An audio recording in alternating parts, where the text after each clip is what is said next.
अस्सलाम वालेकुम जी बच्चों, मेरा नाम खुर्रम सियाल है और मेरा ताल्लुक़ सिटी कॉलेज जिनाह कैंपस और मरियम कैंपस से है। इससे पहले जो ऑनलाइन लेक्चर हो रहे थे बच्चों मैथमेटिक्स के, वो भी मैं ही आपको डिलीवर कर रहा था फर्स्ट ईयर में। अब आप माशाल्लाह सेकंड ईयर में आ चुके हैं। सेकंड ईयर में मैं आपको सबसे पहले तो मैथमेटिक्स के अंदर वेलकम करता हूं कि जनाब वेलकम। आप बहुत खुशी हो रही है कि आप लोग सारे फर्स्ट ईयर से मूव करके सेकंड ईयर में आ चुके। और सेकंड ईयर की जो बुक है वो थोड़ी सी लॉजिकल है, मतलब फर्स्ट ईयर की जो थी वो कैलकुलेशन बेस्ड थी और सेकेंड ईयर की जो है वो लॉजिक बेस्ड है। और जिस बच्चे का लॉजिक अच्छा है, जो सोचने समझने की सलाहियत रखता है, उसके लिए तो मैथमेटिक्स बहुत आसान हो जानी है। सेकंड ईयर की बहुत ही आसान हो जानी है, लेकिन इतनी भी आसान नहीं हो जानी कि जितना आप इजी फील करेंगे। आप कहेंगे सर ने कहा था आसान हो जानी है, चिल करो, सो जाओ, लेक्चर भी नहीं लेने, हमने लेक्चर लेने भी छोड़ दो आप। तो ये काम आप लोगों ने हरगिज़ नहीं करना। ये कनेक्ट बेस्ड है, चेन बेस है।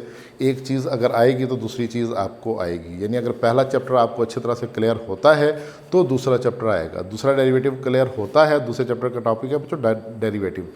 वो डेरिवेटिव क्लियर होगा तो आपको तीसरा चैप्टर आएगा। तीसरा चैप्टर में है इंटीग्रेशन, यानी पहले में फंक्शन। पहला चैप्टर फंक्शन आएगा तो फंक्शन का डेरिवेटिव लोगे। जब डेरिवेटिव लोगे तो डेरिवेटिव को रिवर्स करोगे, वो इंटीग्रेशन बनेगी। तो पहले 3 चैप्टर जो हैं बच्चों आपस में लाजिम और मलजूम हैं। और ये भी मैं आपको बताता चलूँ कि पहले 3 चैप्टर्स में से 70 मार्क्स का पेपर आलमोस्ट बनता है। तो अब आप सोच लें कि ये 3 चैप्टर आपके कितने इंपॉर्टेंट हैं। और इन 3 चैप्टर्स के अंदर अगर एक भी लेक्चर आपका मिस हो जाता है मैथमेटिक्स के हवाले से, तो आगे से बच्चों सारा कुछ समझ आना ख़त्म हो जाएगा। तो इस बात को आपने समझना है कि ये हमारा जो मैथमेटिक्स का पहला लेक्चर होने जा रहा है, इस पहले लेक्चर से आगाज़ करना है और टिल जब तक हमारे कॉलेज ओपन नहीं हो जाते, हमारी फ़िज़िकल क्लास शुरू नहीं हो जाती, तब तक आपको कोई लेक्चर बच्चों मिस नहीं होना चाहिए। और डेली की प्रैक्टिस आपने डेली करनी है और बिल्कुल आप लोगों ने वक्त ज़ाया नहीं करना। जब आप कॉलेज में वापस आएँ तो आपके असातिज़ा को पढ़ाने में परेशानी ना हो। कोशिश कीजिएगा कि असातिज़ा को फैसिलिटेट कीजिएगा और जहाँ तक हम ऑनलाइन पढ़ चुके होंगे वहाँ से आगे आप लोगों ने टीचर्स से रिक्वेस्ट करनी है कि वो स्टार्ट लेंगे, ताकि आपका जो टाइम है वो वेस्ट ना हो। बच्चों इस वक्त को आपने बिल्कुल ज़ाया नहीं करना। इस वक्त को जो अहमियत है इसको समझना है। तो बच्चों आज हम शुरू करने लगे हैं चैप्टर नंबर 1, जिसका टाइटल है functions, limits and continuity. Function, limits and continuity के हवाले से इसके अंदर जो एक्सरसाइज 1.1 है, मैं वहाँ से आगाज़ करूँगा। 1.1 के पीछे कुछ थ्योरी है। थ्योरी जो है वो आप लोगों ने ज़रा देख लेनी है। मतलब आप जब क्लास में आएंगे तो फिज़िकली टीचर्स आपको समझा भी देंगे उस थ्योरी को, उसके ऊपर डिस्कशन भी हो जाएगी। वो रिवीजन के अंदर भी उस थ्योरी को कवर किया जा सकता है। कोई इतना मुश्किल काम उस थ्योरी के अंदर नहीं है। तो बाहर कैफ यहाँ पे हमारे जो क्वेश्चंस हैं बच्चों वो बहुत इजी हैं, बहुत आसान सा टॉपिक है। सबसे पहले हमारे पास जो क्वेश्चन नंबर 1 है, ये आप लोगों ने देखना है। क्वेश्चन नंबर 1 जो है इसके स्मार्ट सिलेबस के अकॉर्डिंग जो पार्ट्स हैं वो बच्चों में मेंशन नहीं कर सका। तो मेरा ख्याल है कि इसमें इसका 3rd और 4th पार्ट है और ए और बी। बहरहाल बहुत आसान सवाल है, इसमें कोई इतना मुश्किल काम नहीं है।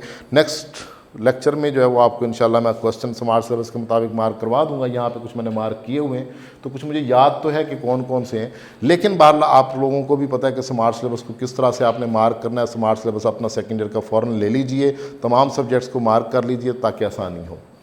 तो बच्चों अब यहाँ पर मेरे पास क्वेश्चन नंबर जो 1 है ये इंतहाई बच्चों वाला सवाल है, इसमें कोई बात मुश्किल नहीं है। इसमें सबसे पहले आपको फंक्शन दिया हुआ है। क्वेश्चन नंबर 1 इसका ए पार्ट। इसमें बच्चों फंक्शन है जी f of x is equal to x square minus x.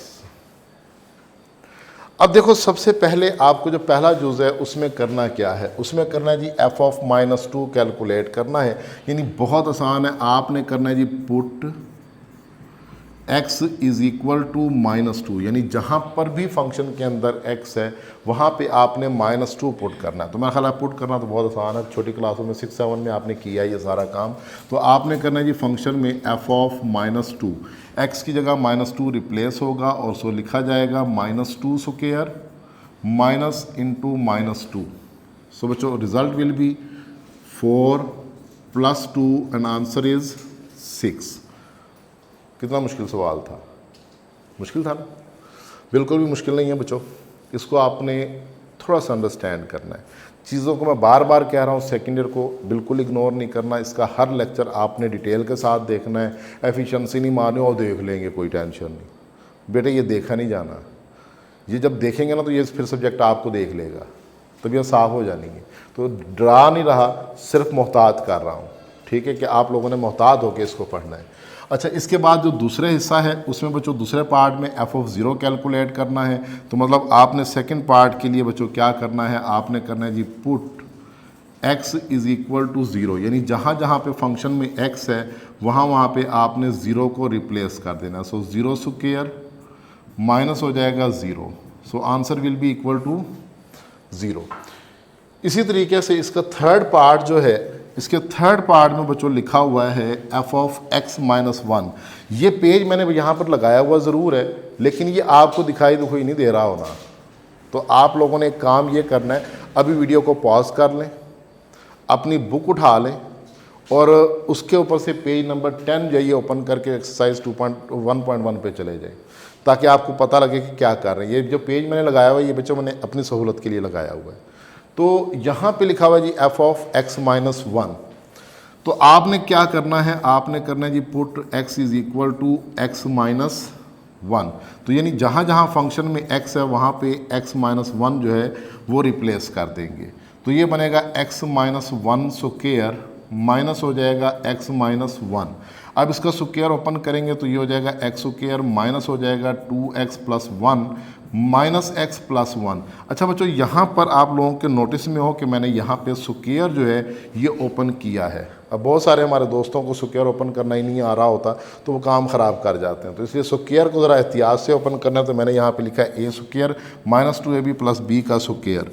So this can be written as is equal to, ये -2x minus x minus 3x होगा।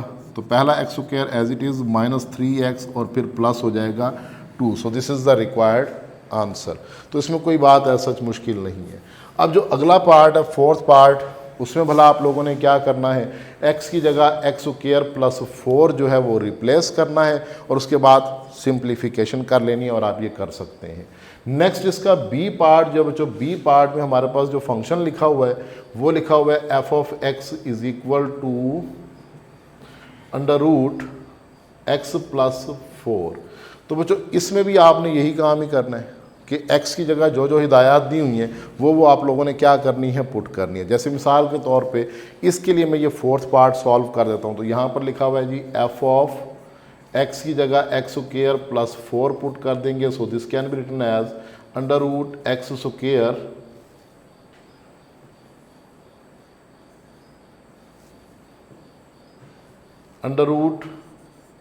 √x square plus 4। तो यहाँ पे ये लिखा नहीं जा रहा थोड़ा सा, तो इसको देख लेते हैं, अगले स्टेप में लिख लेते हैं। ये हो जाएगा x स्क्वायर प्लस 4 और प्लस हो जाएगा हमारे पास 4। यानी मैंने स्क्वायर रूट के अंदर जहाँ जहाँ पर बच्चों मेरे पास x था लिखा हुआ है, जैसे ये x लिखा हुआ है, x की जगह मैंने x स्क्वायर प्लस 4 को क्या कर दिया, रिप्लेस कर दिया। अब आप इसको सिंप्लीफाई करेंगे और इसको लिखेंगे x square plus 8। So this is the required answer. तो मेरा ख्याल है कि इसमें कोई मुश्किल बात नहीं। अच्छा, कुछ दोस्त ना हमारे एक और गलती करते हैं यहाँ पे। वो गलती क्या है, वो मैं गलती लिखने लगा हूँ, आप लोगों ने वो गलती नहीं करनी। सो x स्क्वायर से अंडर रूट कैंसिल करके x को बाहर निकाल लेते हैं और प्लस √8 जो है वो अलग कर लेते हैं। तो डियर स्टूडेंट्स, अगर आप लोगों ने ये मिस्टेक ली तो इसका मतलब है आप नॉनसेंस हैं, आपने सबसे बड़ी चवल मारी। क्योंकि स्क्वायर रूट के अंदर अगर प्लस या माइनस आ जाए तो स्क्वायर रूट को अलग नहीं किया जा सकता। तो इंशाल्लाह मुझे उम्मीद है कि आप ये चवल नहीं मारेंगे, ठीक है। तो ये आप इससे मोहतात रहेंगे। तो ये मैंने वो बात की जो बच्चे गलती कर लेते हैं। तो मतलब आप लोगों ने माइंड नहीं करनी मेरी इस बात को कि सर ने हमें चवल कह दिए, कहा नहीं आपको। मैंने कहा अगर आप ये करते हैं तो फिर अपने आप को कंसिडर कीजिएगा, लेकिन आप तो करेंगे ही नहीं ना ये मिस्टेक।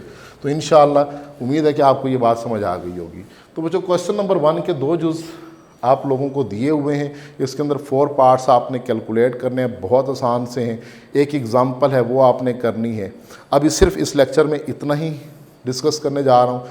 इससे आगे जो है वो हम इंशाल्लाह अगले लेक्चर में करेंगे, ताकि यहाँ पे आपकी माइंड मेकिंग हो जाए, आप सोच कर ये तैयार हो जाएं कि हमने अब मैथ पढ़ना है और मैथ शुरू हो चुका है। ये लेक्चर मैं इसलिए इसको क्लोज़ कर रहा हूँ, छोटा लेक्चर, सिर्फ एक सवाल पढ़ाया ताकि आपके जहन साजी हो जाए कि जनाब अब मैथ शुरू हो चुकी है। तो कल से या नेक्स्ट लेक्चर से इंशाल्लाह आपका जो है वो आगे काम थोड़ा सा ज़्यादा होना शुरू हो जाएगा।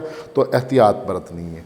तो नेक्स्ट लेक्चर में इंशाल्लाह मुलाकात होगी, तब तक के लिए इजाज़त देंगे। अल्लाह हाफ़िज़।